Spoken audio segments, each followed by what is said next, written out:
सामने रखी है। प्रोफेसर CM अग्रवाल जी स्वागत कर रहे हैं परम श्रद्धेय डॉक्टर प्रणव पांड्या जी का, हमारे चांसलर सर का। हम सभी तालियों के माध्यम से इस क्रम में अपने आप को जोड़ते हैं। उनकी व्यक्ति है इस रूप में है कि इस कार्यक्रम के लिए इससे बेहतर स्थल कोई नहीं हो सकता था, जो स्वयं में देव संस्कृत विश्वविद्यालय है और इस देव संस्कृत विश्वविद्यालय की संकल्पना को साकार करने वाले हमारे chancellor sir. Professor CM Agarwal ji स्वागत कर रहे हैं प्रो वाइस चांसलर सर का। करतल ध्वनि के माध्यम से हम सब इस क्रम में जुड़े।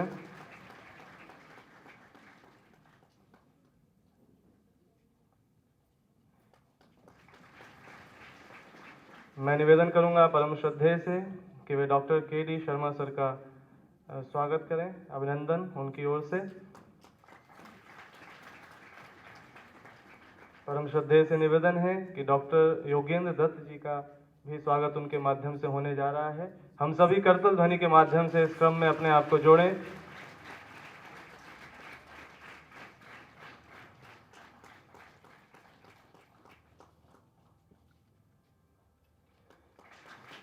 निवेदन है प्रोफेसर CM अग्रवाल जी का भी स्वागत यहाँ पर होने जा रहा है परम श्रद्धेय के माध्यम से।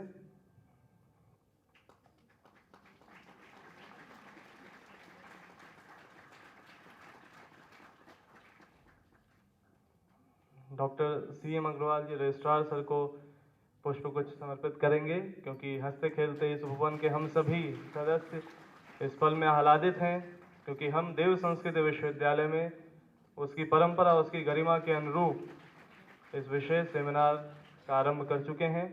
आइए आरंभ एक गीत के माध्यम से, जिस गीत में वो भाव है कि जिस युवा शक्ति को लेकर के यह विश्वविद्यालय चला है और जिसकी दिशा और दशा विश्व की बदलने का प्रयास है। स्वर्णिम भारत बनाने शांति दूत चले, प्रस्तुत है यह गीत।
आप सभी हजरात का एक बार पुनः स्वागत, अभिनंदन, इस्तकबाल। देव संस्कृति विश्वविद्यालय परिवार के सभी सदस्यों से गुजारिश करूंगा कि अतिथि देवो भव वाली एक बार तालियां जोरदार हो जाएं अपने सभी मेहमानों के स्वागत के लिए।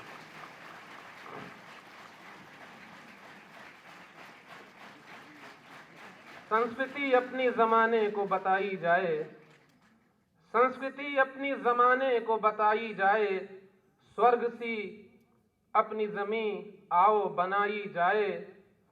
और संस्कृति अपनी भुलाने लगे भारतवासी, संस्कृति अपनी भुलाने लगे भारतवासी, और दुनिया है मेरे देश में आई जाए, और दुनिया है मेरे देश में आई जाए।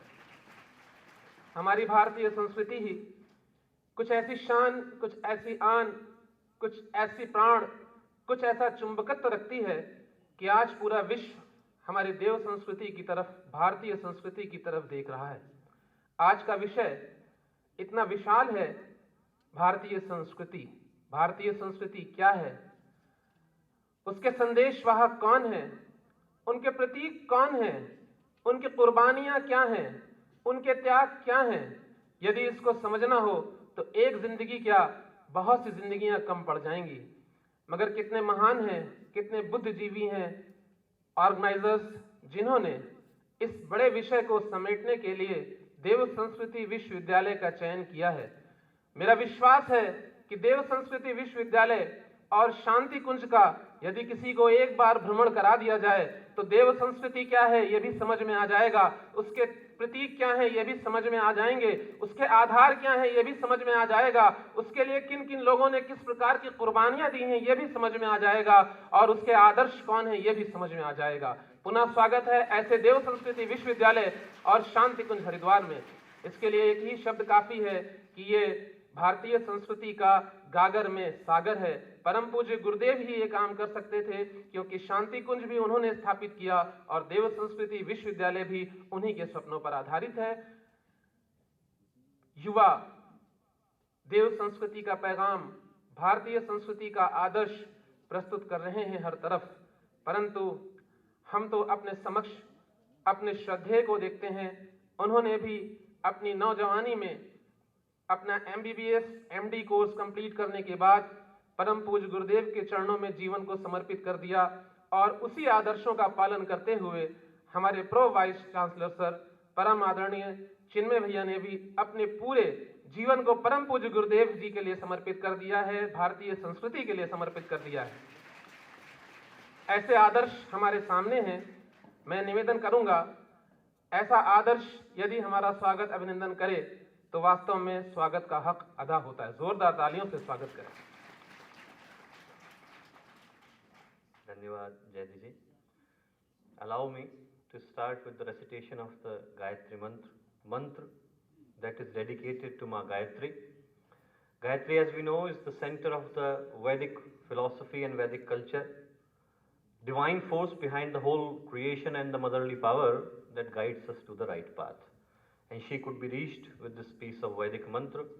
So those of you who are able to sing the Gayatri mantra, I am sure that most of you can, then please sing it with me. Om Bhurbhuvah Swaha Tatsaviturvarenyam Bhargo Devasya Dhimahi Dhiyo Yo Nah Prachodayat. In the subtle presence of Param Pujya Gurudev and Param Vandaniya Mataji, I would like to start by greeting those seated on the dais. इस कार्यक्रम के अध्यक्ष हम सबके सम्माननीय आदरणीय श्रद्धेय कुलाधिपति जी, हमारे अपने और इस कार्यक्रम के संयोजक डायरेक्टर प्रोफेसर CM अग्रवाल जी, इस कार्यक्रम के मुख्य अतिथि विशिष्ट अतिथि doctor KD Sharma ji, doctor Yogendra Dutt जी और हमारे अपने आदरणीय संदीप मामा जी, इस कार्यक्रम में भाग लेने के लिए आए सभी प्रतिभागीगण, इस विश्वविद्यालय के आचार्य आचार्यगण और प्यारे बच्चों। First of all, I would like to welcome all those participants, all those dignitaries who have traveled from various parts of India and abroad to be part of this unique cultural congregation. To all of you. I have been told that there are participants from Jammu and Kashmir, there are participants from southern part of India, Tamil Nadu, Kerala, there are participants from Malaysia, Singapore. So those of you who all came from various distances of the world, I would like you to know that this is more than an academic institution, this is a parivar, this is a family, and I hope that you came here for an academic purpose but return home by feeling it like a family, your own home, your own parivar. And I would like to touch briefly about the concept of this conference that we are going to organize here for next 2 days. We are living at the cusp of historical changes in the tenure of humanity. The world that we are living in at the moment, we are seeing the history being written every second. A new history is being created, written right in front of us. The world that we live, in this world, greed and exploitation have taken precedence over the human values. The need for luxury is so strong that the concept like dharma, nyaya, satya, ahimsa, right principles, right values, right morals, they are comfortably rejected by today's society. And as a result, we have the money, no doubt about it, but no satisfaction. Prosperity, no contentment. We have made huge houses to live in, but we have broken the families. And not only the families, we have systematically broken and highlighted the concept of individuality. On one hand, we are trying to mine the moon. On the other hand, we cannot provide aim, purpose and direction to a single individual. This is such a sad, gloomy and bleak situation of our society. Very unfortunate, but true. And when we look for a solution, when we look for the right direction from this unfortunate and stuck situation, the word that emerges to our consciousness, the concept that comes to our mind is culture. From prevalent perspective, from English, the word culture means something superficial, something external. Culture of India, culture of Europe, culture of Africa, something that could be denoted to geographical boundary. However, when we look at the concept from the Hindi or Sanskrit or Indian perspective, the word really is Sanskriti. And Sanskriti has got something deeper meaning, something more pristine, something more pure, something more valuable, something more precious. जो कृति संस्कार संपन्न हो उसको कहते हैं संस्कृति, और इसके कारण जो व्यक्तित्व निकल करके आते हैं उसे कहते हैं सुसंस्कृत. This process of परिष्कार, this process of refinement is called Sanskriti. And with that broader definition, it engulfs every single aspect of human personality, from our external appearance to our lifestyle, from our thoughts to our emotions, from our dedication to live for right principles to our continuing commitment to live for them. Every single aspect of human personality. And that is why Vedic culture was universal, Sarvabhaum, Shashwat. That is why Vedic culture could so comfortably announce Ayam Nijah Paroveti Ganana Laghuchetasam Udara Charita Namtu Vasudhaiva Kutumbakam. Ayam Nijah, this is mine, that is yours. Paroveti Ganana Laghuchetasam. They are considered among little people. Those who have got this thinking, ye mera hai, tumhara hai, those people are considered little. Udara Charita Namtu, those who have got big hearts, for them, whole world is part of one family. Vasudhaiva Kutumbakam. And that Vedic culture, that divine culture, that Dev Sanskriti is the foundation of this university. And nothing could have been a fitter place than Dev Sanskriti Vishwavidyalaya to have such a congregation. Dev Sanskriti Vishwavidyalaya is dedicated to global cultural renaissance. The only concept that keeps this university alive, intact and prospering is the global cultural renaissance. And when we talk about the Indian culture, Vedic culture, divine culture, we have had a long tradition. From Adi Shankaracharya to Gautam Buddha, from Kumaril Bhatta to Guru Nanak, from Param Pujya Gurudev to Swami Vivekananda, the people who have reached to other countries, other nations, other cultures without invading other countries' civilization, through the thoughts, through the darshan, through the chintan, through the dristikon. And that is the idea of this university. Interestingly, the word for university in Hindi is Vishwavidyalaya. Word Vishwa means world, Vidyalaya means academic institution. The academic institution that belongs to whole world. Like no one can claim the authority on education, no one can claim authority on culture also. Culture cannot be divided. Culture is for every single individual, every single person on this planet. It cannot belong to one particular race, one particular country, one particular religion. There is a sutra that comes in Yajurved, Sa Prathama Sanskritir Vishwara. This is also the motto statement of this university. वह संस्कृति जो विश्व की एकमात्र और सबसे प्रथम संस्कृति थी. And that culture, that Sanskriti belongs to all of us. And that is what the idea of Param Pujya Gurudev was when he thought about establishing this university. Long before anyone would have imagined, he talked about the principles to unite every single soul on this planet. Ek dharma, ek rashtra, ek jati, ek chintan. Gurudev talked about it in 1943. And he gave, not only he talked about it, he gave the principles for it. He gave the principles of ekata, samata, shuchita, mamata, the concepts that should actually make everyone united on this planet. Samvidhan of New Yug. Naye Yug ka Samvidhan, you can call it, or you can call it the founding principles of the coming era. And I think that is the reason why we are trying to host this international conference in the premises of Dev Sanskriti Vishwavidyalaya. It is more than an academic commitment to us. The reason why we are doing this conference here, because the only soul of this university is the cultural renaissance. And I hope when you are staying here, when you are taking part in the academic discussions, presenting your papers, going through the scientific literature, this message you would remember that more than an academic institution, this place is alive because of the cultural values.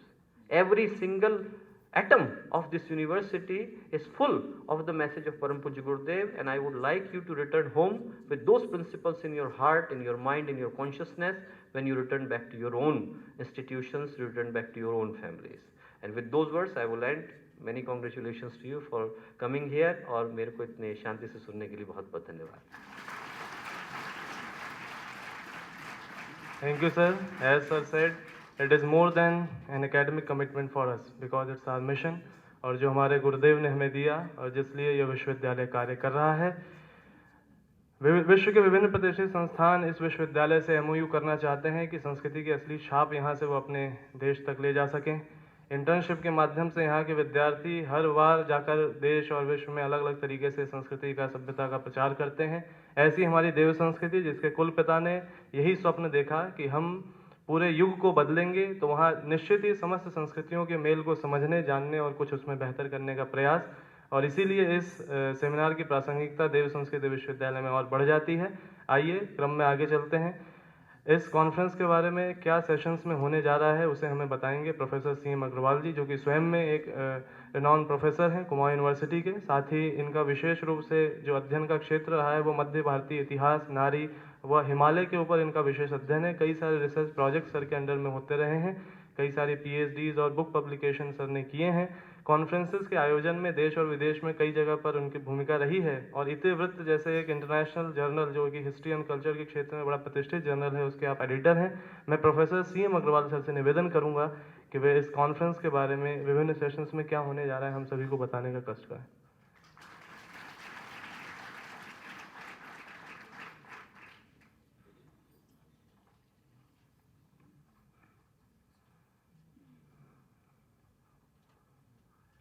मेरी भाषा में तोते भी जब राम राम कहते हैं, मेरे सुधा स्रोत में मानो पीयूष ताभा करते हैं. सब कुछ छूट जाए मैं अपनी भाषा कभी न छोड़ूंगा, वह मेरी माता है उससे नाता कैसे तोड़ूंगा. लेकिन क्योंकि ये इंटरनेशनल कॉन्फ्रेंस है और हमें ये बतलाया गया था कि इसमें काफ़ी लोग आ रहे हैं, इंग्लिश नोइंग विदेशी भी लोग हैं, फॉरेनर्स हैं, इसलिए हमने इस प्रेजेंटेशन को अंग्रेजी में ही तैयार किया है और इसकी पूर्ति हम करेंगे. ये जो वेलिडिक्टी होगा उसमें सारी चीज़ें हम हिंदी में बताएंगे और इसको अंग्रेजी में ही बताने जा रहे हैं. Before I begin my theme presentation, I would like to respectfully salute revered Gurudev Pandit Shri Ram Sharma Acharya and पूजनीय Mataji, under whose blessings we are able to sit here in this gorgeous campus of Dev Sanskriti Vishwavidyalaya, Shanti Kunj, Haridwar. Acharya ji needs no introduction for the people of India as well as abroad. I am very grateful to Honorable Dr. Pranab Pandya ji, the Chancellor of this university, under whose dynamic leadership and saintly character gave me the opportunity of holding this international seminar under the banner of Dev Sanskriti Vishwavidyalaya Haridwar. The present seminar would not have been possible without the constant help and vibrant guidance of Dr. Chinmay Pandya, the Pro-Vice Chancellor of Dev Sanskriti. When I met him a few years back, I was so much impressed by his polite behavior and attractive and saintly personality that, if permitted, I may call him Vivekanand of our time. I deem it my proud privilege to express my grateful thanks to Dr. S.D. Sharma, Vice Chancellor, Dev Sanskriti Vishwavidyalaya, Dr. R.P. Karmayogi, Director, School of Education, Dev Sanskriti, Sri Sandeep Kumar, Registrar, Dev Sanskriti, for their constant help and guidance. I welcome you all, the chief guest, special guest, senior delegates, fellow delegates, colleagues of my university and learned teachers of Dev Sanskriti Vishwavidyalaya and administrative staff of Dev Sanskriti, lovely students of Dev Sanskriti and Kumaon University to participate in this seminar. I also thank the media persons for their kind cooperation.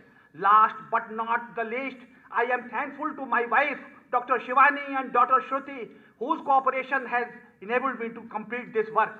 Now I come to the theme of the presentation. India has a long history of culture and civilization going back to several thousand years. In this global psyche, it is largely associated with spiritualism, philosophy, and religiosity. There is also an accumulation of great traditions that have continued till today. A great Hindi poet, Sri Maithili Sharan Gupta, has rightly written, युग युग के संचित संस्कार, ऋषि मुनियों के उच्च विचार, धीरों वीरों के व्यवहार हैं जिस संस्कृति के आधार. Undoubtedly, all the cultures and civilizations of the world perished after a certain period, but India is an exception. Kavi Guru Rabindranath Tagore also writes, हे मोर चित्त पूर्ण तीर्थे जागोरे धीरे, ए भारतेर महामानवेर सागर तीरे, कहीं नहीं जाने कार आह्वाने, कत मानुषे ने धरा, दुर्वार सुरते, ये लोग कोथा हते समुद्रे हलो हारा. It is very essential for us to reveal before the world the glories of India's past achievements in the domain of religion, art, literature, politics, society. Nowadays, most of the countries of the globe are eager to know about the characteristics of Indian culture.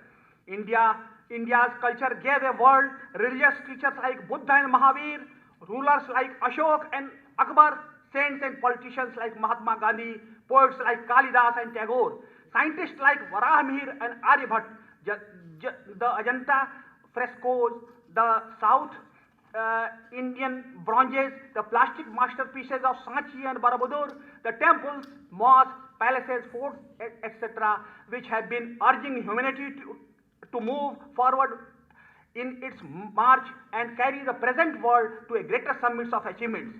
It reveals outstanding efforts, unity of spirit, and remarkable continuity to achieve a rich and complex civilization throughout the world.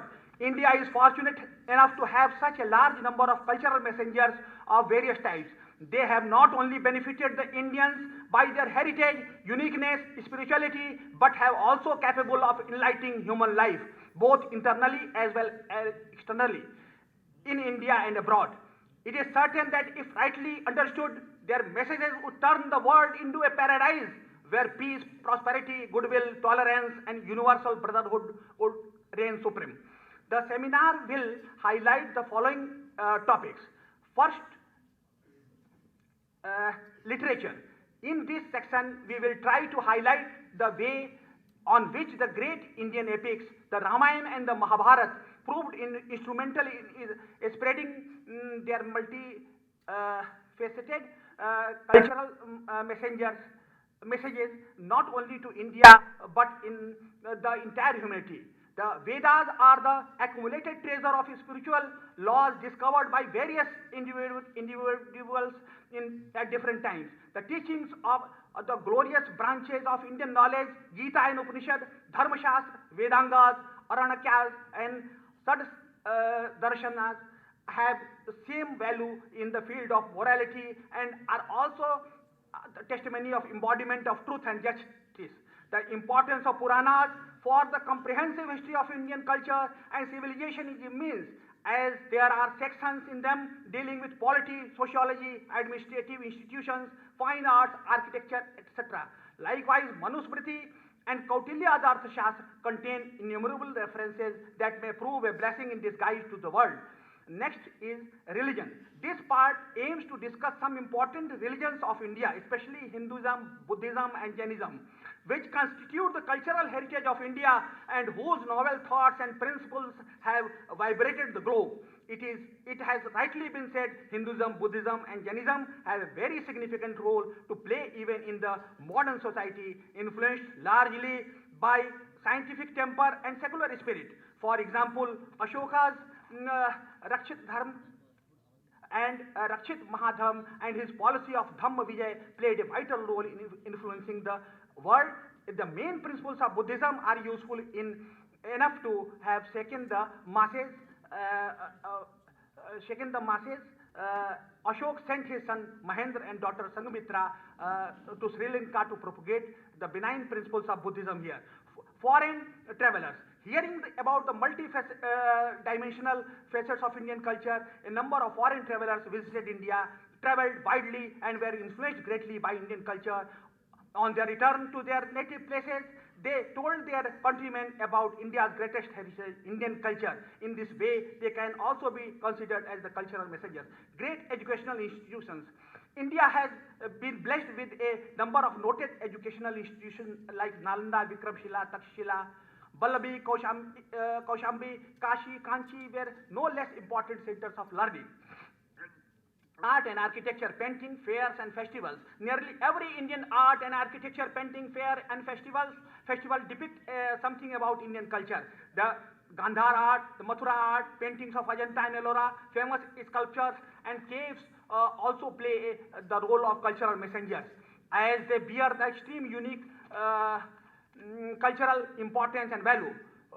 Press and electronic media. The role of press and media is in highlighting Indian culture in the world is no less important.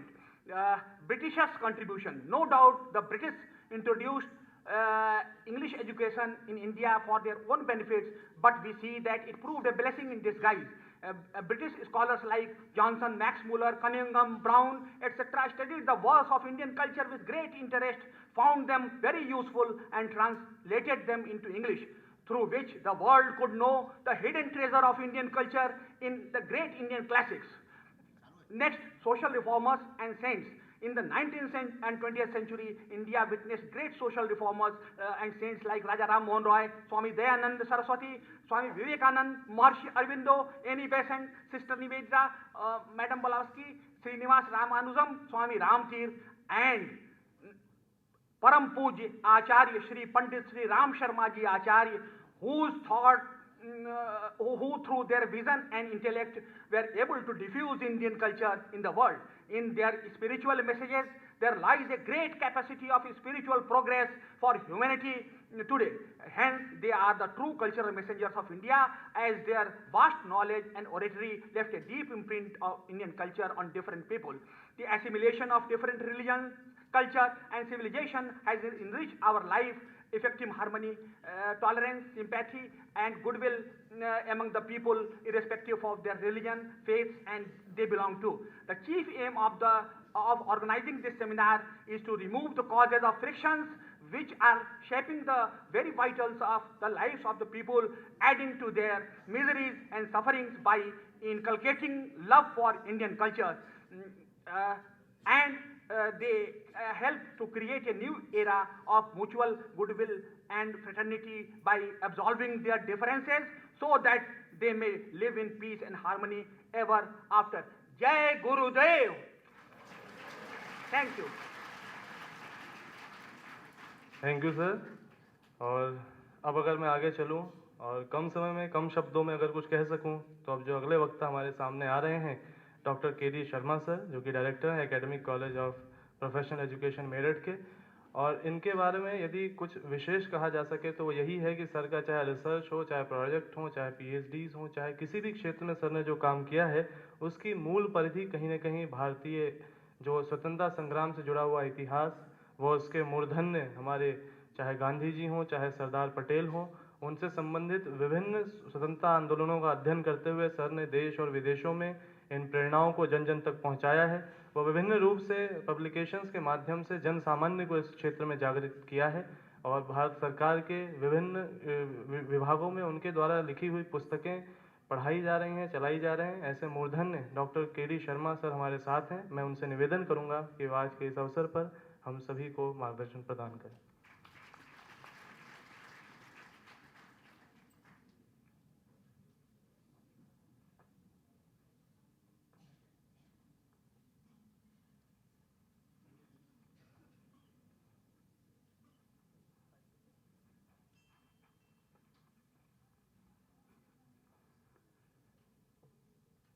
देवभूमि स्थित देव संस्कृति विश्वविद्यालय के इस प्रांगण में मुझे जो ये आमंत्रित किया गया, मैं समझता हूँ कि यदि मेरे साथ ऐसा न हुआ होता तो जीवन की एक बहुत बड़ी उपलब्धि से मैं वंचित रह गया होता। सेमिनार से संबंधित विशेष बातों के ऊपर तो टेक्निकल सेशंस में ही बात होंगी। यहाँ कुछ बातें ऐसी हैं जो बहुत संक्षिप्त में मैं सभी अपने सम्मानित साथियों से शेयर करना चाहूँगा। मंचासीन डॉक्टर प्रणव पांड्या जी को मैं नतमस्तक हूँ।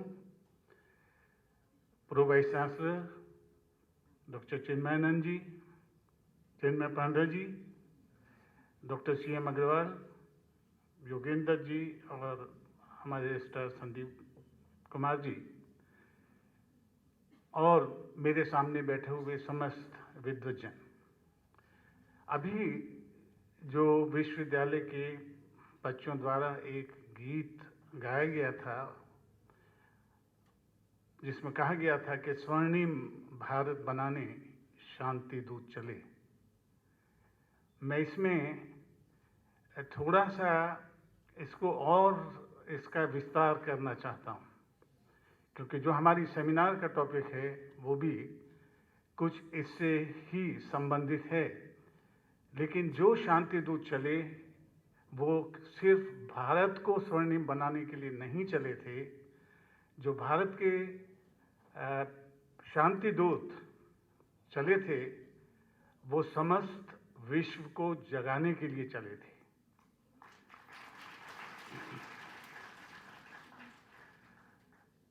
हमारा भारत देश, जिसको ये बात निश्चित तौर से कही जा सकती है कि विश्व के अंदर सभ्यता और संस्कृति का पहलीकरण इसी हमारी मातृभूमि में आई थी, और जो ज्ञान, जो सभ्यता, जो संस्कृति इस धरती के ऊपर जन्मी और पल्लवित हुई, वो सिर्फ भारत की सीमाओं तक सीमित नहीं रही। उसको हमने उस ज्ञान को, उस सब को अपने तक सीमित न रख के समस्त विश्व में फैलाने का प्रयास किया था। दोस्तों, और ख़ासतौर से मैं अपने जो मेरे सामने विद्यार्थी बैठे हुए हैं, मैं बात करना चाहूँगा कि शायद इस समय वो चीज़ें नहीं पढ़ाई जाती हैं जो बचपन में हमने पढ़ी थी। साहित्यकार भी बहुत से इतिहास हमारे सामने खोल के रख देते हैं। मैं इसमें उल्लेख करना चाहूँगा जयशंकर प्रसाद का। जो हमारा आज का टॉपिक है, सेमिनार का जो विषय है, जयशंकर प्रसाद का एक नाटक है स्कंदगुप्त। स्कंदगुप्त नाटक के अंदर जो बातें हम अपने इस सेशन में या टेक्निकल सेशन में डिस्कस करेंगे, जयशंकर प्रसाद जी ने एक महिमा के रूप में उसमें 2-3 बातें कही हैं। कविता तो लंबी है, लेकिन अभी जो मैंने कहा कि हमारे देश में सबसे पहले संस्कृति का, सभ्यता का किरण हमने देखी थी, जयशंकर प्रसाद उसी ओर इशारा करते हैं। जगे हम लगे जगाने विश्व, लोक में फैला फिर आलोक, व्योमतम पुंज हुआ तब नाश, अखिल संस्कृति हो उठी अशोक। तो हम जब जाग गए तो उस प्रकाश को फैलाने के लिए हमारे शांति दूत बाहर गए। यहाँ एक बहुत बड़ा फर्क है कि हम लोग अपनी सीमाओं से बाहर गए, देश से बाहर गए। दूसरे यूरोपियन जातियां भी अपने देशों से बाहर गईं, वो हमारे तरफ भी आईं, लेकिन एक बहुत बड़ा फर्क है। फर्क वो ये है कि हमारे जो शांति दूत गए, उन लोगों ने जाके उन देशों को भी सभ्य और सुसंस्कृत बनाया जहाँ पे अभी सभ्यता विकसित नहीं हुई थी। इसीलिए कुछ इतिहासकार इस बात को कहते हैं कि कि भारत ने एक सिविलाइजर का कार्य किया, उन देशों को सिविलाइज किया जहाँ सभ्यता विकसित नहीं हुई थी। मैं इसको और बस 1 मिनट में मैं समाप्त करता हूँ। फर्क सिर्फ इतना था कि जो यूरोपियन जातियां आईं वो एक्सप्लॉइट करने के लिए आई थी। हम जहाँ गए, हम लोगों ने उन देशों को सांस्कृतिक रूप से समृद्ध किया। और जयशंकर प्रसाद की ही इस कविता के 4 पंक्तियों के साथ, क्योंकि मुझे कहा है अभी समय बहुत कम है, तो 4 पंक्तियां और शेयर करना चाहूँगा, बाकी चीज़ें टेक्निकल सेशन में होंगी। धर्म का ले लेकर जो नाम, हुआ करती बलि कर दी बंद, हमी ने दिया शांति संदेश, सुखी होते देख आनंद, विजय केवल लोही की नहीं, तलवार से विजय नहीं, धर्म की रही धरा पर धूम, भिक्षु होकर रहते सम्राट, अशोक से मतलब है भिक्षु होकर रहते सम्राट, दया दिखलाते घर घर घूम, यवन को दिया दया का दान, चीन को मिली धर्म की दृष्टि, मिला था स्वर्ण भूमि को रत्न, शील की सिंहल को भी दृष्टि। तो ये इन देशों में जाके हमने शांति का, धर्म का जो आचरण किया, वो ही भारतीय संस्कृति ने भारत को विश्व में एक जो स्थान दिलाया है, उस स्थान को आज तक कोई भी यूरोपीय या पाश्चात्य देश प्राप्त नहीं कर पाए हैं। बाकी चीज़ें we will discuss in the session. धन्यवाद।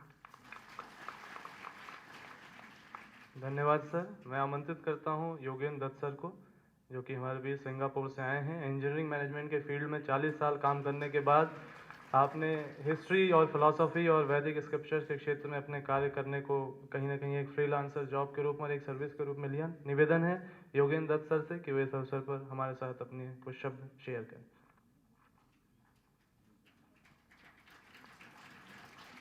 Thank you very much for the introduction. I'd like to seek your permission, Dr. Agarwal, to speak in English. I feel really honored to be present here and to be speaking in this seminar, which has been, I must compliment the organizers to select this topic, which I think is of immense importance for the youth of this country in particular, and of course for the people of India. And I'm very satisfied already. I never knew about this university, but having seen last night a little bit and having heard this introduction, I'm confident that our Indian culture is going to spread by the means of these students who will be going out and leading their professional career. Let me just say, we have heard about Indian culture.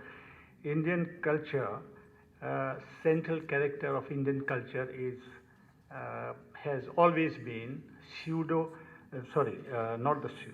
has always been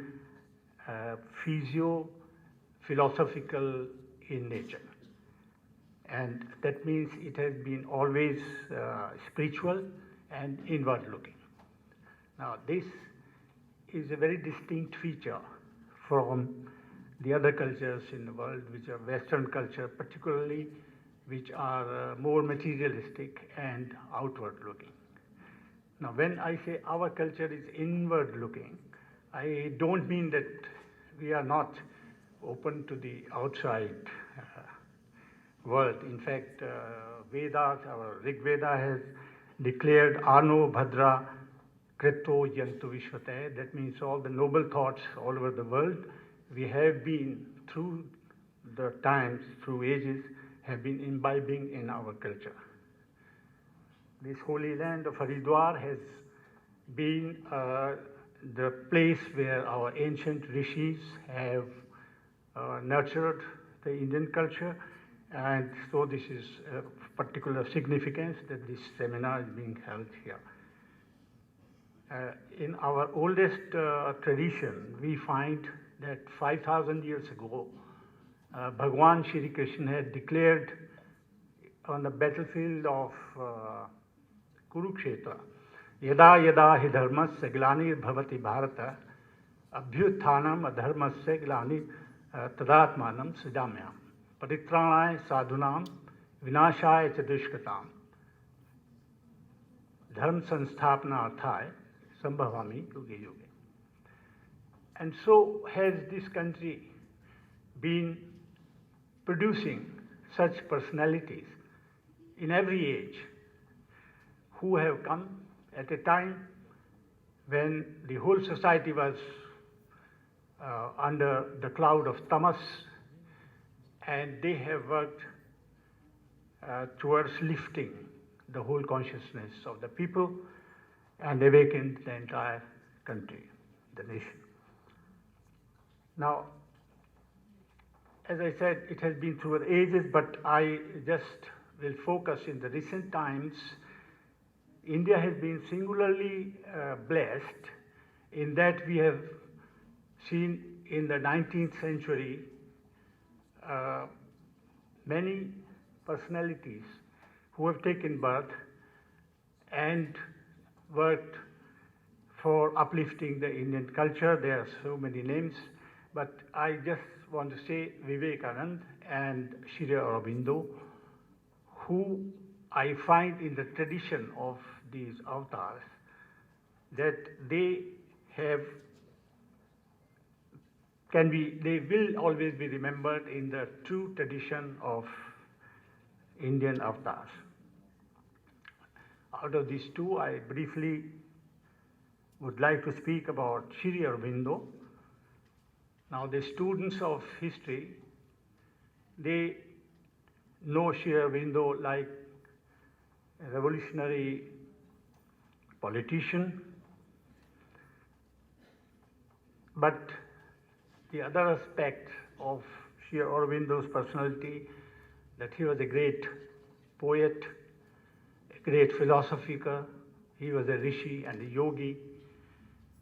These aspects of his personality are relatively not very well known, and I'm sure we'll be discussing this in the technical sessions later. But very briefly, I would like to say that he appeared on political scene of India just for 6 years, 1905 to 1910. And when he came on the scene of the country, our people were just not believing that they would ever be able to get free from the British rule. The British Empire was so powerful, where the sun was not supposed to set any time. And when he came in the scene through his various writings, through his various lectures and organizations of various secret societies, he had awakened the consciousness of the country so that they started believing, yes, someday we would be able to achieve freedom. Since he was his means were revolutionary, when he was following the Alipur bomb case in Calcutta, he was jailed by British authorities for a year. And during that 1 year, in 1910, through his various yogic sadhanas, and he had devoted the entire 1 year period not to politics but to the scriptures, studies of Indian scripture, Vedas and Bhagavad Gita in particular. And he had written in his biographical notes that towards the end of this 1 year, Swami Vivekananda, who had died just a couple of years ago, he used to come in his dream and teach him about, give him knowledge about aspects which he used later in his developing his integral yoga.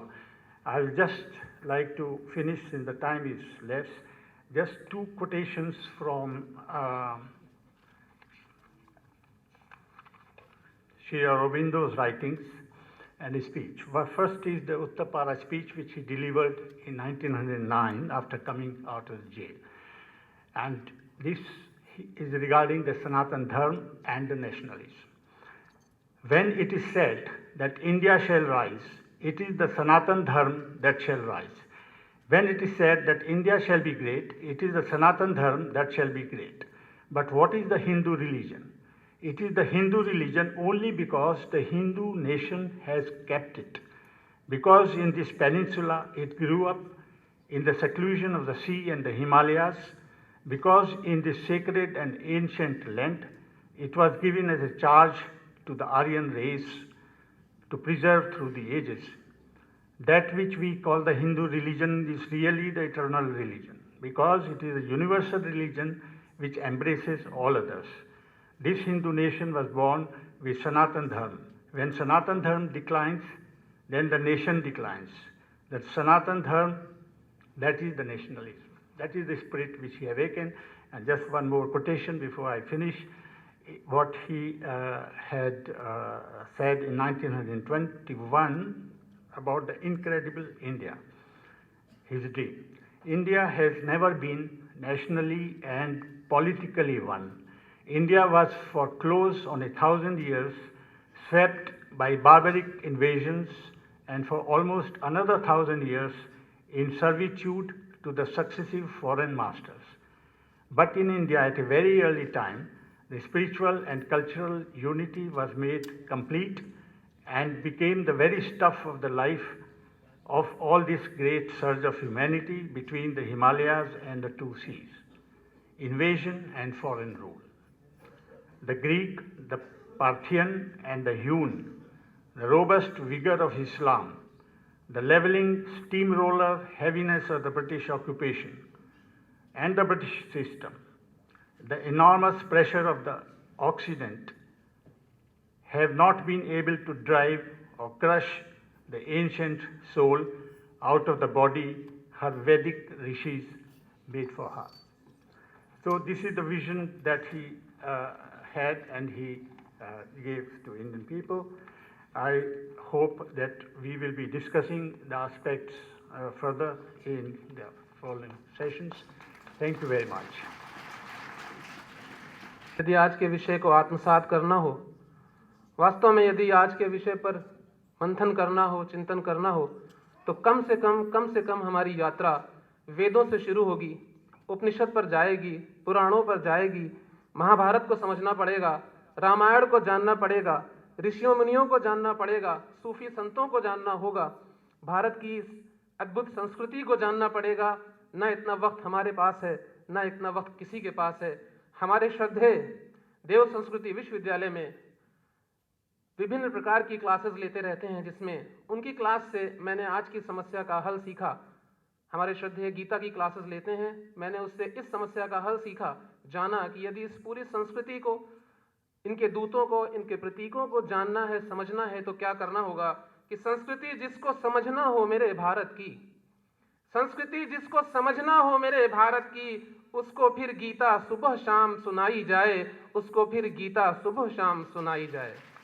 हमारे श्रद्धेय इस प्रकार का मार्गदर्शन हमेशा देते रहते हैं, जो कि खुद परम पूज्य गुरुदेव के, देव संस्कृति के, भारतीय संस्कृति के अग्रिम दूत हैं, आदर्श परिव्राजक हैं। परंतु हमारे बुजुर्ग यहाँ पर जो बैठे हैं, शायद वो ये कहेंगे कि मैंने श्रद्धेय के साथ इंसाफ नहीं किया। सच है, मैंने इंसाफ नहीं किया। वो केवल दूत ही नहीं, केवल परिव्राजक ही नहीं, बल्कि परिव्राजक को स्पर्श कर दें, किसी सामान्य व्यक्ति को फूंक दें, किसी सामान्य व्यक्ति को बता दें, किसी सामान्य व्यक्ति पर इशारा कर दें, तो पारस की भांति उसे भी परिव्राजक बना देते हैं, उसे भी भारतीय संस्कृति का दूत बना देते हैं, उसे भी भारतीय संस्कृति का मैसेंजर बना देते हैं। आइए ऐसे पारस आज के इस पूरे कार्यक्रम की माला के सुमेरु हमारे श्रद्धेय, जोरदार तालियों से आप उनका स्वागत करें, परम श्रद्धेय कुलाधिपति महोदय। कमर सीधी कर लें, दोनों हाथ गोद में रखें, straighten your back, keep your both hands in your lap, और मेरे साथ गायत्री मंत्र जो अभी प्रोवीसी साहब ने आपको सुनाया था शुरू में, उसको मेरे साथ साथ बोलें। साथ साथ बोलने की एक बड़ा महत्व होता है। अगर आपको आता है तो ठीक है, नहीं आता है तो आपके कानों में पड़ेगा, कहीं ना कहीं से, आसपास से, इधर से उधर से, इधर से आसपास से। ये जो गायत्री मंत्र है, ये सद्बुद्धि का मंत्र है, राइचियस नॉलेज, प्योर इंटेलिजेंस। हमारे चिंतन में हमेशा प्योरिटी रहे, हमारे दिमाग हमेशा सही रहे। दिमाग सही रहेगा तो कभी गड़बड़ाएंगे नहीं हम। बस यही गायत्री मंत्र का प्रकाश है। सविता के प्रकाश को हम रोम रोम में, कण कण में धारण करें। सूर्य सब पे तेज डालता है, हिंदू पे भी डालता है, मुस्लिम पे भी डालता है, क्रिश्चियन पे भी डालता है, पारसी पे भी डालता है, किसी से भेद नहीं करता। सूर्य हम सबका आदि देवता है। सूर्य निकलना बंद हो जाए, अंधेरे ही अंधेरा छा जाए, तो आप देखिए कि थोड़े दिनों में भी हमारे इलेक्ट्रिसिटी के सारे सिस्टम समाप्त हो जाएंगे, और सूर्य के बिना हम जीना बंद हो जाएंगे, हमारा सब कुछ समाप्त हो जाएगा। सूर्य हमारी प्रेरणा का आदि स्रोत है। इसीलिए वो कहा है, सूर्य आत्मा जगतस्थस्तु शश्च। सूर्य इस जगत की आत्मा है, और सूर्य की वजह से ही हम लोग जिंदा हैं। गायत्री मंत्र का देवता है सूर्य। उसी सूर्य का ध्यान करते हुए, सन गॉड को ध्यान करते हुए आइए हम प्रार्थना करें। ओम भूर्भुवः स्वाहा तत्सवितुर्वरेण्यं भर्गो देवस्य धीमहि धियो यो नः प्रचोदयात्। ओम गुरुर्ब्रह्मा गुरुर्विष्णु गुरुरेव महेश्वरः गुरुः साक्षात् परब्रह्म तस्मै श्री गुरुवे नमः। अखण्डमण्डलाकारं व्याप्तं येन चराचरं तत्पदं दर्शितं येन तस्मै श्री गुरुवे नमः। तस्मै श्री गुरुवे नमः। आज की इस अंतर्राष्ट्रीय सेमिनार में हमारे इस मृत्युंजय ऑडिटोरियम में मंच पर बैठे हुए परम पूज्य गुरुदेव परमवंदनीय माता जी की सूक्ष्म उपस्थिति में विराजमान हमारे सिंगापुर से पधारे हुए डॉक्टर योगेंद्र जी, मेरठ से आए हुए डॉक्टर शर्मा साहब, और हमारे इस कार्यक्रम के संयोजक डॉक्टर अग्रवाल साहब, हमारे प्रोवीसी साहब, हमारे रजिस्ट्रार साहब, सभी उपस्थित फैकल्टी के मेंबर्स, हमारे आमंत्रित अतिथि जिनमें बहुत सारे इस्लामिक विद्वान भी हैं, ये जानकर मुझे बड़ी प्रसन्नता हुई, और हमारे देश विदेश से आए हुए सभी प्रतिनिधिगण, छात्र छात्राओं, प्रोफेसर्स, और हमारे बीच में बैठे हुए देव संस्कृति विश्वविद्यालय के हमारे प्यारे प्यारे बच्चों। भाइयों बहनों, अल्लामा इकबाल की एक बात याद आती है, यूनान मिस्र रोमा सब मिट गए जहाँ से, पर बात है कोई हस्ती मिटती नहीं हमारी। ये हमारा हिंदुस्तान है, ये हमारा हिंदुस्तान है। सब मिटते चले गए, सभ्यताएं सारी मिटती चली गईं। जिस देश के पास संस्कृति की पूंजी होती है वो देश कभी मिट नहीं सकता। कई बार लोग मुझसे कहते हैं संस्कृति और सभ्यता का झगड़ा आपने क्यों चालू किया। मैंने कहा संस्कृति सभ्यता का झगड़ा मैंने नहीं चालू किया, ये तो शुरू से ही झगड़ा नहीं, शुरू से ही दो विषय अलग अलग आते हैं। सभ्यता आउटर है तो संस्कृति इनर है। सभ्यता is outer well being, our etiquettes, our manners, our habits, our way of living. और जो संस्कृति है वो वास्तव में सद्गुणों को जीवन में उतारने की कला है, सद्गुणों को जीवन में उपजाने की कला है। सद्गुणों को जीवन में उपजाने की कला है। आपने नाम सुना होगा, कल्चर पे इतना बड़ा सुंदर सेमिनार हो रहा है। कल्चर वर्ड जो है एग्रीकल्चर है, हॉर्टिकल्चर है, सेरिकल्चर है, रेशम की खेती है, फ्रूटिकल्चर है, ये सारे वर्ड्स आपने सुने होंगे। तो इनका मतलब क्या है? इन सब का मतलब है खेती। तो फिर इस कल्चर का मतलब क्या हुआ? कल्चर शब्द से जाइए ना, कल्चर यानी खेती। किसकी खुद खेती? अच्छे गुणों की अपने अंतर जगत में खेती। Harvesting good qualities and good virtues in day to day life every day, each and every moment, when and where opportunity comes and I get the time to learn something from someone, while traveling, while going out, while talking to someone, while going in a program, going in a seminar like this, I should try to capture the good habits, good things from there. This is culture. अगर आपको culture की definition समझ में आ जाएगी तो seminar समझ में आ जाएगी पूरी की पूरी। इस कल्चर को किस किसने फैलाया, इस कल्चर को जिसने फैलाया मित्रों, उनके नाम बहुत अच्छी तरह से हमारे योगेंद्र जैन लिए, ये श्री अरविंद ने फैलाया, स्वामी विवेकानंद ने फैलाया, सबने फैलाया।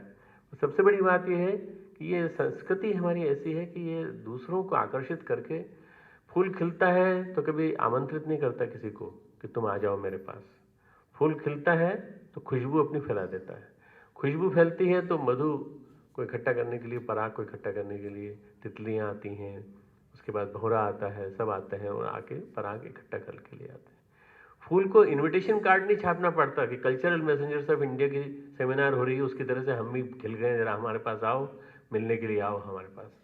उसको छापना नहीं पड़ता, इनविटेशन कार्ड नहीं छापना पड़ता।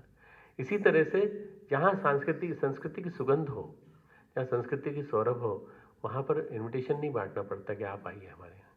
हमारे यहाँ रमन महर्षि बोलते भी नहीं थे, बहुत सीमित बोलते थे, मौन साधना करते थे तिरुवन्नमलाई में। पर उन्होंने कुछ नहीं किया, मौन साधना की, पर उनसे मिलने के लिए जुंग आते हैं, हाइजेनबर्ग आते हैं, और ये सब आकर उनसे सीखने के लिए आते हैं, उनके पास जाकर, उनके पास बैठ करके उनकी तपश्चर्या से अपने आप को अनुप्राणित करते हैं। आखिर क्या ऐसी खास बात है इस देश की कल्चर में? आखिर क्या बात है कि श्री अरविंद के पास इतने सारे बाहर से लोग आके मिल के चले गए? क्या बात है कि स्वामी विवेकानंद तो गए, मैं मानता हूँ कि स्वामी विवेकानंद ही himself went to various countries, and various countries he influenced the masses, he influenced by his lecture. His speech was marvelous. He used to transfer the power, actually he used to energize the people, charge the people. इतनी बड़ी शक्ति उनके पास थी अपने गुरु की, रामकृष्ण परमहंस की, कि उसके माध्यम से उन्होंने 1893 से लेकर 1902, 9 साल बहुत ज़्यादा नहीं होते, 9 साल में तो आदमी को समझ में आता है कि यूनिवर्सिटी कैसी है, यूनिवर्सिटी में क्या करना चाहिए, पीएचडी करना चाहिए कि डिलीट करना चाहिए। उस 9 साल में उन्होंने पूरी दुनिया को बदल दिया, दुनिया के लिए एक विचार रख दिया सामने। मैं समझता हूँ कि स्वामी विवेकानंद के पीछे खिंचते खिंचते चले आए, ब्रिटिशर्स चले आए, अमेरिकन चले आए, उनकी सबसे प्रिय जो शिष्या थी भगिनी निवेदिता, अल्फ्रेड नोबेल और सिस्टर नोबेल, इन सब ने जो भी कुछ किया, जो भी कुछ हमारे देश के लिए किया, मित्रों मैं समझता हूँ कि कल्चरल मैसेंजरशिप का ही परिणाम है। अगर मैसेंजर्स जाते हैं बाहर, संस्कृति के दूत बाहर जाते हैं, तो निश्चित रूप से मान करके चलिए कि संस्कृति आपकी बाहर फैलेगी। उसके साथ साथ सुगंध को लेकर के, उस सुगंध का पान करने के लिए ढेर सारे लोग बाहर से भी अपने आएंगे। तो हमारे देश में अतिथि देवो भव की परंपरा है, हम अतिथियों को बुलाते हैं, टूरिस्ट को बुलाते हैं। Tourism is a part of Indian history, जो हमारे यहाँ पढ़ाया जाता है। पर इसके बावजूद भी हम लोग क्यों नहीं उनको एंटरटेन कर पाते, क्यों नहीं उनकी संख्या बढ़ती? मैं दूसरे देशों में 70 देशों में गया हूँ और वहाँ जाके अपनी कल्चर को फैलाने की कोशिश की मैंने। मुझे बड़े प्रेम से वहाँ स्वागत किया गया, मेरा स्वागत किया गया। हमारे यहाँ आने वाले विदेशी का हम स्वागत क्यों नहीं कर पाते? मेरे ख्याल से हमारे यहाँ एक चीज़ की कमी है, वो है सभ्यता की कमी है। हम सिविलाइज नहीं है, पूरी तरह सिविलाइज नहीं। हो सकता है हम सिविलाइज ना हो, पर हमारे पास स्पिरिचुअलिटी है, हमारे पास संस्कृति है, हमारे पास वो चीज़ है जिसके माध्यम से हम महामानव गढ़ते हैं, हम महामानव बनाते हैं। क्या बात है कि हमारे देश में ही अवतार होते हैं, हमारे देश में पैगंबर होते हैं। गुरुजेफ और ऑस्पेंस्की जैसे कुछ महामानव और प्लेटो और एरिस्टोटल जैसे कुछ महामानव कहीं कहीं किन्हीं किन्हीं देशों में होते हैं, पर हमारे देश में तो खदान के खदान है। पूरे नाम आप लेना चाहें तो मैं हजारों लाखों नाम ले सकता हूँ। हमारे पुराणों से लेके, हमारे ऋषिकाओं से लेके, ऋषियों से लेके सब जगह आपको मिलेंगे ढेर सारे नाम जिन्होंने कि अपना जीवन कुर्बान कर दिया, पूरी जीवन अपना भारतीय संस्कृति के लिए मिटा दिया, लुटा दिया, सब कुछ कर दिया, कुर्बान कर दिया। ऐसे लोगों ने हमारे भारतीय संस्कृति के इतिहास को लिखा है। भारतीय संस्कृति, हमारी जो इंडियन कल्चर है, उसकी इतनी बड़ी कहानी है, इतनी बड़ी उसकी महिमा है, गरिमा है, उसको जितना सुनाया जाए उतना कम है। मित्रों, इस देश ने कभी किसी पे हमला नहीं किया, हमारे देश ने सबको अपना लिया। इस संस्कृति की विशेषता है कि सामासिक संस्कृति है, और सामासिकता में एक इतनी बड़ी विशेषता है कि हमारे यहाँ मुगल आर्ट भी है, हमारे यहाँ मस्जिद के गुंबद भी हैं, और हमारे यहाँ आप गुरुद्वारों में चले जाएं तो वहाँ का पैटर्न देखें तो गुरु गोविंद सिंह बड़े पैर उनको बहुत पसंद था ये वाला मुगल आर्किटेक्ट। भले मुगल लोग उनको पसंद ना हो, पर मुगल आर्किटेक्ट बहुत पसंद था। उनका आर्किटेक्ट आया हमारे यहाँ, उनका सब कुछ आया और हमारे यहाँ एब्जॉर्ब होता चला गया, हमारे सब कुछ आता चला गया। पूरे देश में आप देख लीजिए तो हमारे देश में क्रिश्चियनिटी और मुगल संस्कृति, यवन संस्कृति, सब कुछ ऐसी इस तरह से जज्ब हो गई, एब्जॉर्ब हो गई कि आज जब मुझसे कभी कोई कहता है कि हिंदुत्व जिंदा रहना चाहिए, हिंदुत्व की परिभाषा जानते नहीं और कहते हैं हिंदुइज्म जिंदा रहना चाहिए, हिंदुत्व जिंदा रहना चाहिए, उसके लिए मुसलमानों को यहाँ से निकालना चाहिए। तब मैं कहता हूँ कि मेरे हाथ की आर्टरीज हैं, वेन्स हैं, नर्व्स हैं, इनमें से आप 3 आर्टरीज को निकाल दोगे तो मैं जिंदा कैसे रहूँगा? ये 3 आर्टरीज मेरी मुसलमान हैं, 3 आर्टरीज मेरी ये क्रिश्चियनिटी है, 3 आर्टरीज मेरी एक पर्शियन है, कल्चर है। इस कल्चर के निकाल दोगे तो कैसे काम चलेगा? हमारी कल्चर सामाजिक संस्कृति है, ऐसा किसी देश में नहीं है। आप सऊदी अरब चले जाइए, आपको वहाँ प्रचार करने का मौका नहीं मिलेगा। आप और किसी देश में चले जाइए, वहाँ आपको प्रचार करने की स्वतंत्रता नहीं मिलेगी। मैं कई देशों में गया हूँ मित्रों, वहाँ मुझे बहुत रिस्ट्रिक्टेड फ्रीडम मिली है, और कई देशों में मुझे बहुत बहुत बहुत बढ़िया फ्रीडम मिली है। पर जितनी फ्रीडम भारत में है अपनी संस्कृति का प्रचार प्रसार करने के लिए, उतनी कहीं नहीं है। इसलिए सांस्कृतिक मैसेंजर, सांस्कृतिक दूत भारत में पैदा होते हैं और भारत से ही बाहर जाते हैं। पिछले 30-35 सालों में, 40 सालों में तो न जाने कितने सांस्कृतिक दूत गए हैं, पर इसकी शुरुआत की थी स्वामी विवेकानंद ने। स्वामी विवेकानंद अग्रदूत कहे जाते हैं, संस्कृति के अग्रदूत, और उन्होंने भारतीय संस्कृति की परिभाषा की, वहाँ पर सुनाया सबको, समझाया सबको। उन्होंने चोगा पहनते थे, वो चोगा पहनकर चलते थे तो लोग उनकी हंसी उड़ाते थे। तब वो कहते थे कि ये मेरी वेशभूषा है, और मेरी वेशभूषा से अगर आपको कोई घृणा है तो आप मेरी वेशभूषा को मत देखिए, मेरी बात सुनिए, मेरे वचनों को सुनिए। अगर मेरे वचन अच्छे लगते हो, देखते देखते लोग उनको फॉलो करते चले गए, और फॉलो करने के साथ साथ न केवल फॉलो करते चले गए, उनको अपने घर रुकवाने लगे, उनके साथ आत्मसात हो गए। और वो जो आदमी केवल एक लेक्चर देने गया था शिकागो का, वो 3 साल रह करके आया, 3 साल में उसने पूरे अमेरिका का दिल जीत लिया। मित्रों, ये होती है हमारे भारतीय संस्कृति के ऋषियों के ज़माने की जो बातें हैं कि ऋषियों ने हमारे संस्कृति में जो आधारभूत तत्व दिए हैं। हमारे संस्कृति के आधारभूत तत्व क्या है? What are the basic tenets of our Indian culture? आस्तिकता, थीज्म, हम भगवान में विश्वास करते हैं। वी डोंट बिलीव इन, हो सकता है मूर्ति में विश्वास न करते हो, पर हम भगवान में विश्वास करते हैं। भगवान क्या है? आइडियल्स, क्वालिटीज, वर्च्यूज एंड जितनी भी अच्छाइयाँ हैं, सत्प्रवृत्तियाँ हैं संसार में, दयावान होना, संवेदनशील होना, प्रेम बांटना, करुणा बांटना, ये सारी अच्छाइयाँ हैं। इन अच्छाइयों का समूह जहाँ पर मौजूद है, भगवान वो है। इतनी बढ़िया परिभाषा, डेफिनेशन मेरे गुरुदेव ने दी है आस्तिकता की, कि आस्तिकता का मतलब होता है ईश्वर में दृढ़ विश्वास। आस्तिकता के 3 लाभ मिलते हैं। आस्तिकता का सबसे बड़ा लाभ है आप हमेशा स्वस्थ रहते हैं, क्योंकि आपको पता रहता है कि भगवान है। तो बीमारी का रोने से क्या फायदा है? डॉक्टर के पास जाने से, परेशान होने से क्या फायदा? बार बार जाना, अभी उसने दवा लिख दी, तुम दवा लो ना बराबर, कोई दिक्कत नहीं है, पर परेशान होने से कोई फायदा नहीं। बीमारी के बारे में सोच सोच के परेशान होने वाले, साइकोसोमेटिक रोग से ग्रसित होने वाले लोगों की संख्या कितनी बढ़ती चली जाती है। आस्तिकता का दूसरा लाभ है हमेशा प्रसन्न रहना, हमेशा प्रसन्न।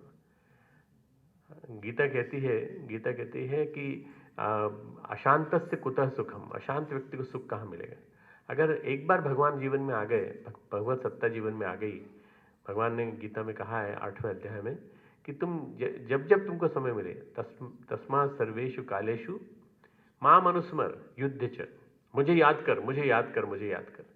तो ये भगवान जो है कोई एक हिंदू संस्कृति का या हिंदू धर्म का नहीं है, ये भगवान सब धर्मों के लिए, सब सारे all the religion, all the spiritual principles, all the sects, they have their own good qualities and good ideals and good virtues. Let us accept those good qualities, ideals and virtues and remember them and try to adopt them in each and every minute of life, each and every moment of life. This is what is basically the theism, आस्तिकता। आस्तिकता जो है ये हमारी भारतीय संस्कृति का। और तीसरा जो देन है आस्तिकता की वो है सुरक्षा, सिक्योरिटी। मुझे डरने की क्या जरूरत है। आज देखिए ना, इतने सारे नेता लोग घूमते हैं, ढेर सारे बॉडीगार्ड्स को लेके घूमते हैं। आपको टैक्स पे करके, जो आप जिन जिन लोगों की तनख्वाह पे करते हैं उनकी तनख्वाह के आधार पर वो उन लोगों की रक्षा करते हैं जो खुद गुंडे हैं। सारे नेता जितने भी हमारे हैं, इनकी रक्षा करने के लिए सारे सिक्योरिटी मैन चलते हैं। पर जब मौत आती है तो किसी की भी मौत आ सकती है, कभी भी आ सकती है। राजीव गांधी को कोई बचा नहीं पाया, किसी को कोई नहीं बचा सकता। इसलिए सिक्योरिटी अगर है तो भगवान के भरोसे छोड़ दीजिए। भगवान अपना, इससे बड़ा सुरक्षा करने वाला और कोई भी तत्व नहीं है दुनिया में। सबसे बड़ा आस्तिकता का विश्वास, आस्तिकता का अनुमान ये कि भगवान से बड़ा कोई रक्षक नहीं है। सबसे बड़ा रक्षक भगवान है। प्रहलाद ने भगवान के ऊपर छोड़ दिया तो भगवान ने उसकी रक्षा की, मीरा ने भगवान के ऊपर छोड़ दिया, भगवान ने रक्षा की। हमें भी भगवान पर विश्वास करना चाहिए। आस्तिकता, पुनर्जन्म, अवतारवाद, ये सारे टेनेट्स ऑफ इंडियन कल्चर हैं और इन सब के ऊपर यदि हम विश्वास करते हैं तो वे तो Indian culture is comprehensive, Indian culture is comprehensive.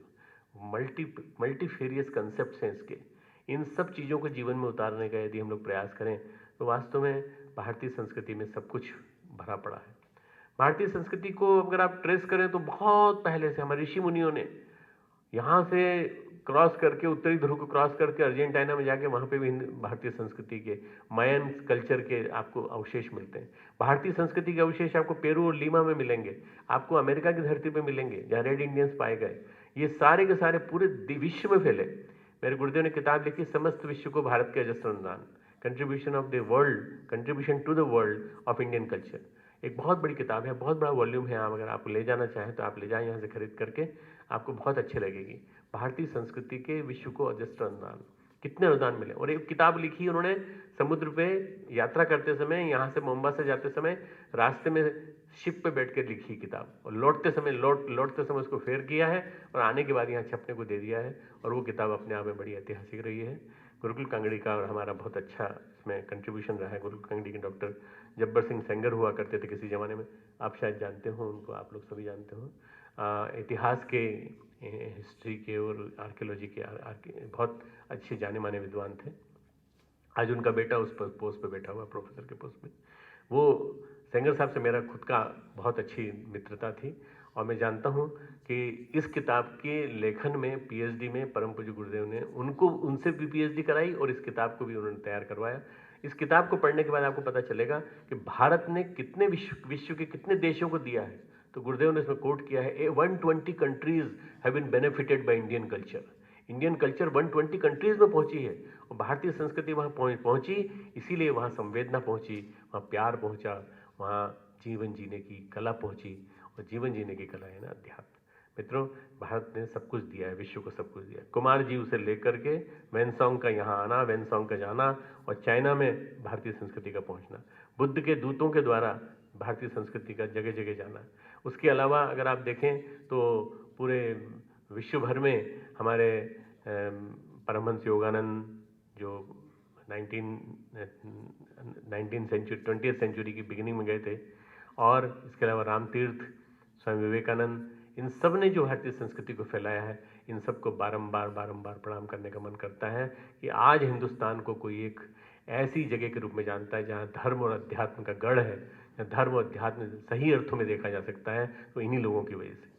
Lastly हम लोगों ने भारतीय संस्कृति को गायत्री परिवार ने, शांतिकुंज हरिद्वार ने, देव संस्कृति विश्वविद्यालय ने भारतीय संस्कृति को जन जन तक पहुंचाने के लिए यूरोप के अलग अलग कंट्रीज़ में, भारत, अमेरिका में, अफ्रीका में, सब जगह, साउथ में, अभी इसी नवरात्रि के तुरंत बाद में ऑस्ट्रेलिया जा रहा हूँ। ब्रिस्बेन में हम लोग एक अश्वमेध यज्ञ महायज्ञ करने जा रहे हैं। हमने 11 अश्वमेध यज्ञ विदेश में किए हैं। मित्रों, अश्वमेध यज्ञ करना कोई आसान काम नहीं है। मतलब बहुत बड़े यज्ञ, बहुत बड़े कार्यक्रम, 20-20, 25-25 हज़ार वहाँ के लोगों का आना, वहाँ के लोगों के लिए 20-25 हज़ार लोगों का आना एक आश्चर्य की बात हो जाती है। भारत में तो कम से कम 10-10 लाख, 8-8, 9-9 लाख, 10-10 लाख लोग आ चुके हैं हमारे कार्यक्रमों में। पर हमारे यहाँ से जो अग्रदूत गए हैं, मैं अपने यहाँ के कार्यकर्ताओं को भी प्रणाम करता हूँ, जो यहाँ से आशीर्वाद लेके, गुरुदेव का आशीर्वाद लेकर यहाँ से गए और 3-3 महीने, 4-4 महीने, और हमने कहा 1-1 साल, 1-1 साल भी खपना पड़े तो खप जाओ वहाँ पर, वहाँ खपे, वहाँ की संस्कृति में रहे और वहाँ की संस्कृति में रह करके भारतीयता उनको दी, पर उनकी पाश्चात्यता यहाँ लेकर नहीं आए, भारतीयता उनको दी। ये जरूरी है कि आप यहाँ से ले जाकर उनको वो चीज़ दें जिसकी उन्हें ज़रूरत है। मित्रों, आज इसी की सबसे ज़्यादा ज़रूरत है। आज हम लोग एक मुहाने पे खड़े हैं, एक मोड़ पे खड़े हैं। ये मोड़ है, there is going to be a vast change in the next coming 12 years of life. आप सबके जीवन के 2014 से 2026 तक के समय में there is going to be a very vast change. बहुत चेंज होने वाला है। 2020 will be the mid point of that. इस समय तक भारतीय technology, Indian culture, Indian spirituality, ये सारी की सारी पूरे विश्व में फैल जाएगी। और जो सा प्रथमा संस्कृति विश्ववारा, जो हमारे प्रभु जी साहब ने कहा था, ये यजुर्वेद का वाक्य, ये सही अर्थों में सच हो जाएगा। ये पृथ्वी संस्कृति हमारी प्रथम थी, पहली थी, और सारे विश्व में फैल गई। अगर सारे विश्व में फैल जाती है मित्रों, तो भारत सारे के सारे विश्व की सारी समस्याओं का समाधान, आज की समस्याओं का समाधान यदि कोई है तो वो भारतीय संस्कृति है। आज की समस्याओं का समाधान यदि कोई है तो वो हमारा भारतीय अध्यात्म है।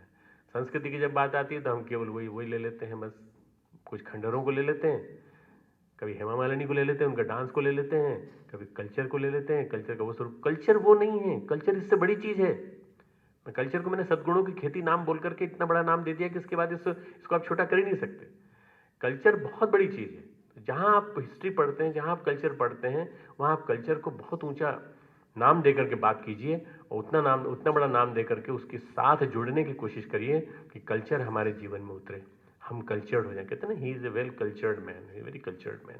कल्चर्ड मैन मतलब निखरा हुआ, साफ सुथरा। हीरा अगर कल्चर्ड न हो तो वो उसको अंगूठी में नहीं पहनाया जाएगा।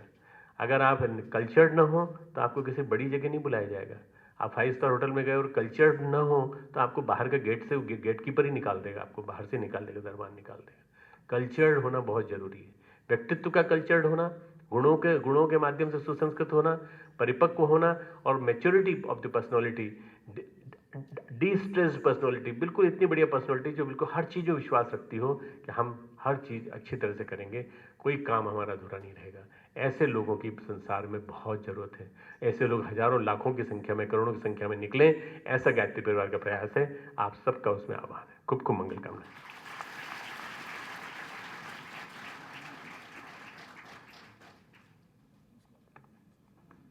सर का बहुत बहुत धन्यवाद, बहुत बहुत शुक्रिया। जिसने संस्कृति के लिए कुछ किया हो वो बोले तो अच्छा लगता है, जिसने संस्कृति को खुद जिया हो वो बोले तो असर होता है, और वो असर आपकी तालियों में दिखाई दिया, आपके चेहरे पर अभिव्यक्त हो रहा है। बगैर ज़्यादा समय लिए हुए वोट ऑफ थैंक्स के लिए मैं परम आदरणीय रजिस्ट्रार सर से निवेदन करता हूं कि वो यहाँ पर आएं।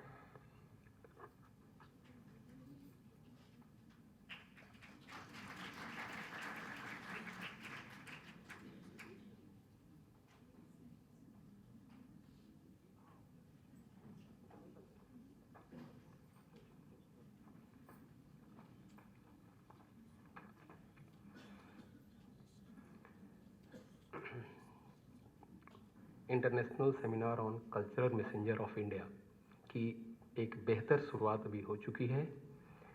सूक्ष्म रूप में विराजमान गुरु सत्ता को नमन करते हुए आज इस कार्यक्रम के अध्यक्ष हमारे अपने ही श्रद्धेय कुलाधिपति जी, और मंच पर विराजमान इस कार्यक्रम के लिए जिन्होंने विजन करके हम लोगों से संपर्क किया, कुमायूं विश्वविद्यालय के प्रोफेसर डॉक्टर CM अग्रवाल जी, डिस्टिंग्विश्ड गेस्ट हमारे डायरेक्टर प्रोफेशनल एजुकेशन सेंटर के professor KD. Sharma ji, Singapore से आए हुए हमारे distinguished guest doctor Yogendra ji, और हमारे प्यारे प्रो वीसी सर, मैं देश विदेश से आए हुए सभी डिस्टिंग्विश्ड गेस्ट पार्टिसिपेंट्स सबका हार्दिक रूप से धन्यवाद करता हूं।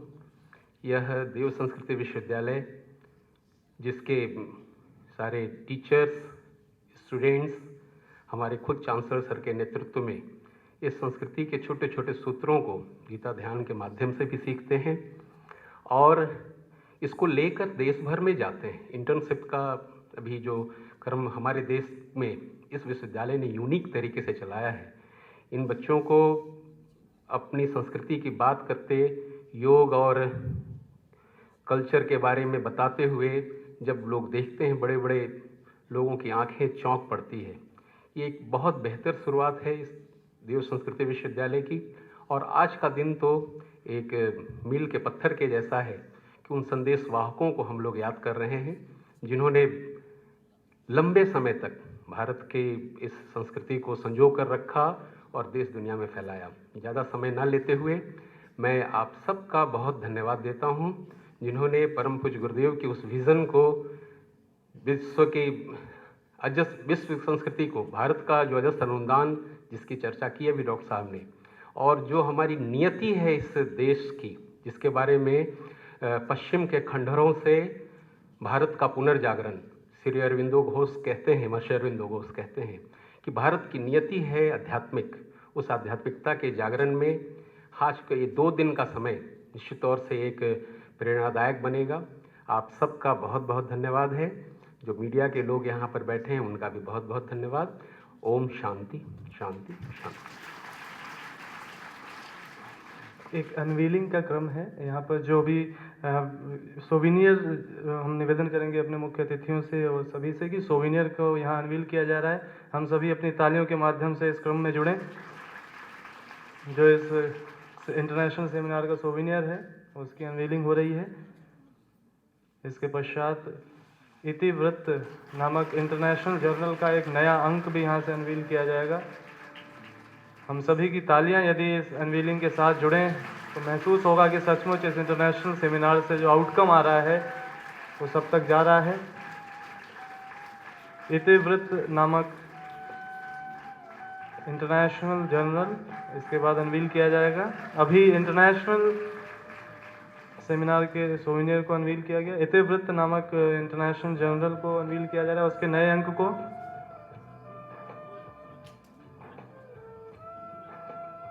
भारतीय संस्कृति व पर्यटन के क्षेत्र में विशेष और कुछ पुस्तकें यहाँ पर जो लिखी गई हैं प्रोफेसर C.M. अग्रवाल जी द्वारा, उसे भी अनवील किया जा रहा है। संस्कृति संचार जिसका हम सब कर रहे थे इंतज़ार, उसको भी यहाँ पर अनवील किया जा रहा है। करतल ध्वनि के माध्यम से हम सब इस क्रम में जुड़ें। एक मिला जुला क्रम जहाँ पर कई सारी चीज़ें हैं जिन्हें बारी बारी से यहाँ पर आपके सामने प्रस्तुत किया गया। संस्कृति संचार इस इंटरनेशनल सेमिनार के इस विशेष आयोजन के साथ संस्कृति संचार का नया अंक भी हम सबके पास आएगा। Department of mass communication and journalism की ओर से यहीं के विद्यार्थियों द्वारा बनाया गया यह संस्कृति संचार। इसके बाद मैं अगले क्रम में निवेदन करूंगा, जैसा कि निवेदन किया गया था प्रोफेसर C.M. अग्रवाल जी द्वारा कि वे परम श्रद्धेय को इस विशेष अवसर पर अपने हृदय की व्यक्तियों से आभार व्यक्त करना चाहते हैं, उनका विशेष सम्मान करके।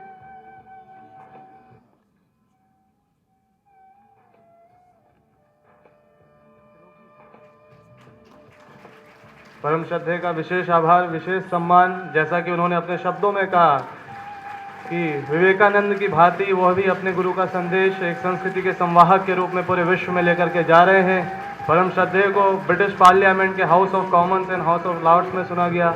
नासा ने जिन्हें विशेष रूप से स्वीकारा वह स्वामी विवेकानंद के उस क्षेत्र में जहाँ पर स्वामी विवेकानंद ने उद्बोधन दिया था, वहाँ द बेस्ट हिंदू अवार्ड परम श्रद्धेय ने पाया था। अब परम श्रद्धेय के माध्यम से अपने अतिथियों का सम्मान हो रहा है और उनको साहित्य प्रदान किया जाएगा। परम श्रद्धेय के कर कमलों से ये मोमेंटो हमारे प्रो वाइस चांसलर सर को, रजिस्ट्रार सर को भी प्रदान किया जा रहा है। हम सभी तालियों के माध्यम से इस क्रम में जुड़े। ये अपने आप में अद्भुत क्षण है जब परम श्रद्धेय की सचमुच वह छाप जो हम पर हमेशा से रही है कि वो एक संस्कृति के संवाहक हैं, उनके माध्यम से साहित्य भी अतिथियों को प्रदान किया जा रहा है। देव संस्कृति के संवाहक के रूप में परम श्रद्धेय का जीवन हम सबके सम्मुख है और हम सब युवा न केवल देश में बल्कि विश्व में इससे प्रेरणा पा करके इस क्रम को आगे चलाएंगे। आइए शांति पाठ के माध्यम से इस उद्घाटन सत्र में हम आगे बढ़ें।